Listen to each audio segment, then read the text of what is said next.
मध्य प्रदेश के गृह मंत्री नरोत्तम मिश्रा जी, बहुत बहुत स्वागत नरोत्तम मिश्रा जी और धन्यवाद कि आपने हमारे लिए समय निकाला। मेरा पहला सवाल आपसे यह है कि आप कहते हैं कि पत्थर फेंकने वालों के घरों को पत्थर में तब्दील कर दिया जाएगा। इस देश में सजा का रास्ता कानून और अदालतों के जरिए गुजरता है। अगर किसी प्रदेश का मुख्यमंत्री और गृह मंत्री अदालत और कानून को दरकिनार किनारे कर खुद ही फैसला करने लगेगा तो फिर उस प्रदेश के नागरिकों के भरोसे का और उनके साथ हो रहे इंसाफ का क्या होगा?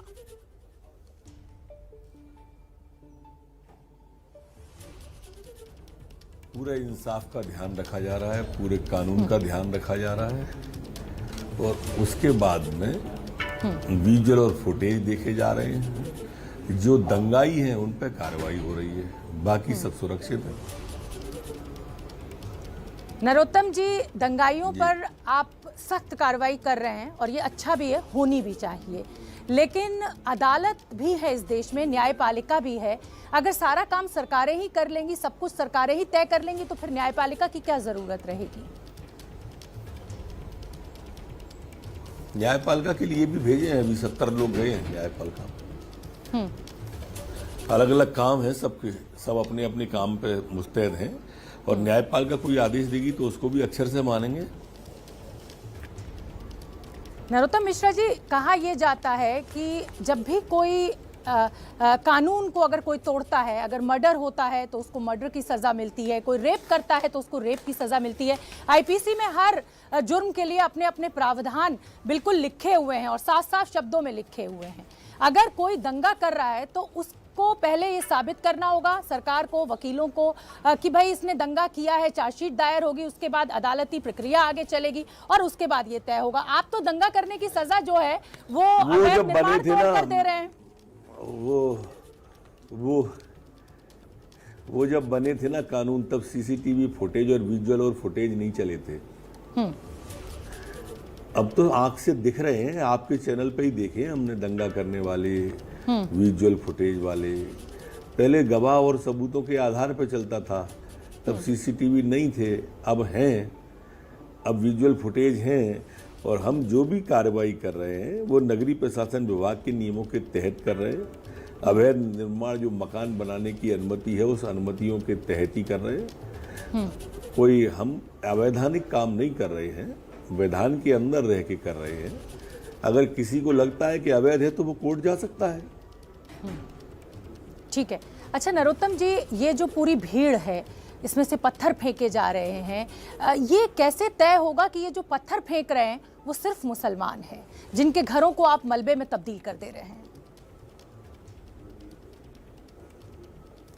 अरे आप देख लो ना, उसमें सबके नाम, पते, चेहरे सब कुछ तो है उसमें।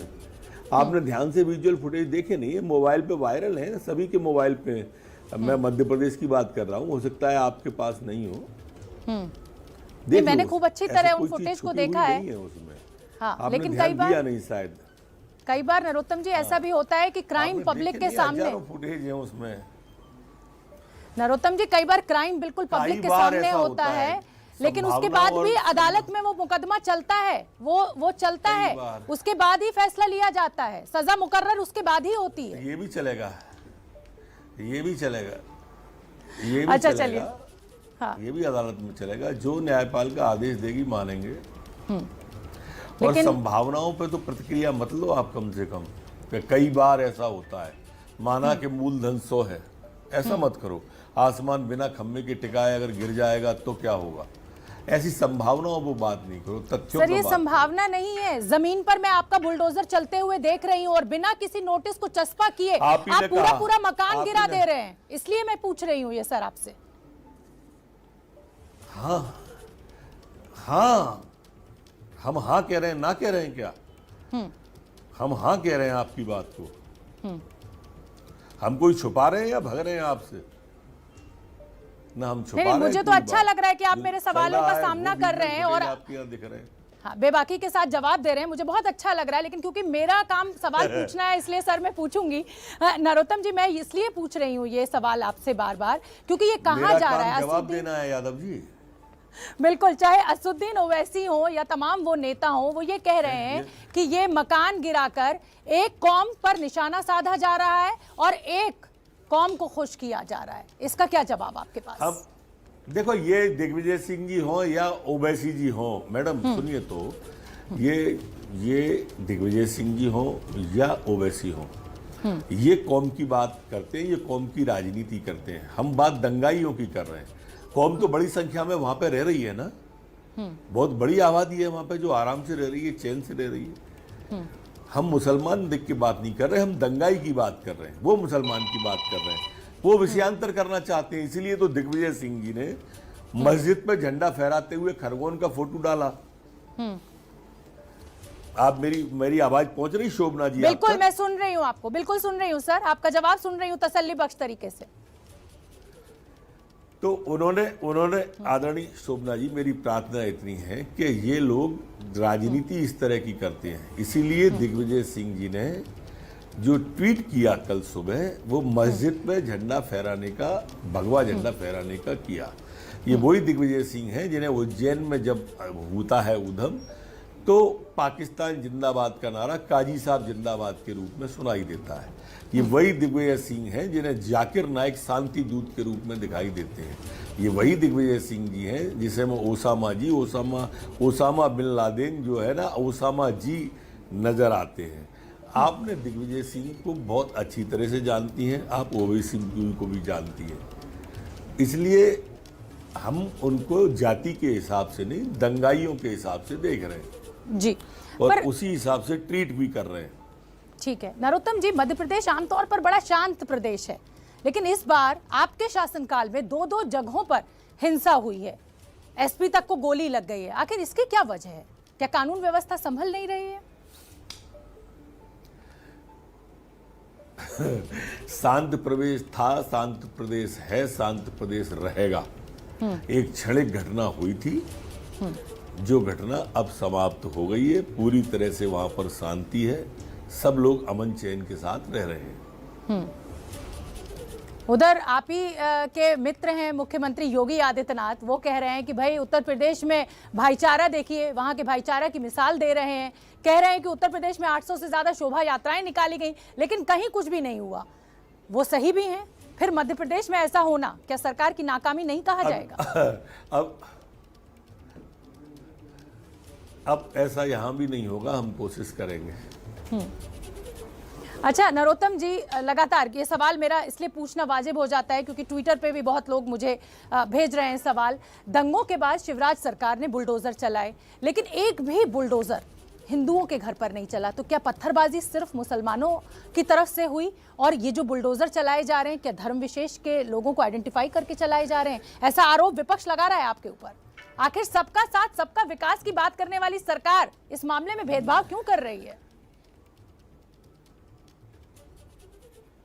बिल्कुल भेदभाव नहीं कर रहे।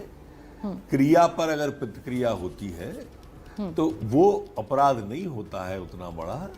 क्रिया किसने की, ये मूल अपराध है। प्रारंभ कहां से हुआ, घटना क्यों घटित हुई, ये इसकी मूल बात है। मैं समझता हूं आप समझ गई होंगी मेरी बात को। सर, खबर यह भी है कि खरगोन प्रशासन ने खसखसवाड़ी इलाके में हसीना बी नाम की एक महिला का घर भी तोड़ दिया है, जबकि उनको ये जो घर था वो प्रधानमंत्री आवास योजना के तहत अलॉट हुआ था।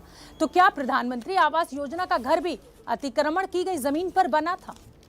ये जवाब मैं सुनना चाहती हूँ, आपसे जानना चाहती हूँ सर। अरे बहुत जरूरी सुनिए शोभना जी, मैं हर बात का जवाब देने ही आपके चैनल पे आया हूँ। आप आवेश में मत आइए, प्रसन्नता से पूछिए, मैं हर सवाल का जवाब दूंगा। इनका अगर आप विजुअल देखेंगे तो मैं मुस्कुरा रही हूँ। बी कह रही है ना आप? जी, मैं बिल्कुल आवेश में नहीं हूँ नरोत्तम जी। दिख नहीं पा रहे मुझे, मैं दिख रहा हूँ आपको, दिक्कत ये है। जी जी बताइए। ये शोभना फारूक नाम है इसका। ठीक है, शोभना बी नाम नहीं है, शोभना फारूक नाम है। हसीना बी, इसको हसीना जो बी मकान के लिए राशि दी गई थी, वो जिस हसीना बी, तो ये जो हसीना बी नहीं नाम है, हसीना फारूक नाम है जी। हसीना फारूक जी को, आदरणीय को, जो जगह स्थान पर मकान बनाने को दिया गया था, वहां इसने नहीं बनाया। एक दूसरी जगह जो 2 करोड़ रुपए की थी, वहां इसने वो मकान बनाया। ये घटना घटने के पहले 7 तारीख को, 7 दिन पहले उनको नोटिस दे दिया था उसको डिमोलाइज करने का, इसलिए इससे न जोड़ा जाए उसको। तो बुलडोजर चलाने को सही ठहरा रहे हैं, अदालती प्रक्रियाओं को नहीं मानेंगे और बिना नोटिस चस्पा किए ऐसे ही बुलडोजर चलता रहेगा, ऐसा कहना है गृह मंत्री नरोत्तम मिश्रा का।